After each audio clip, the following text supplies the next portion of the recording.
ফ্যানেদের আবদার কিন্তু একদম রাখে। আমরা বাবাকে আবদার করতাম হ্যাঁ মাঠে।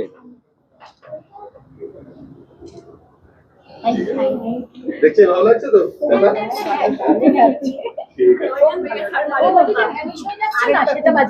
আচ্ছা আচ্ছা, শোনো না, এই জুটিটাকে কিরকম লাগে তোমাদের?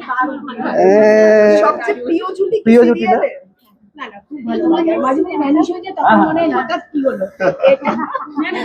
Thank you.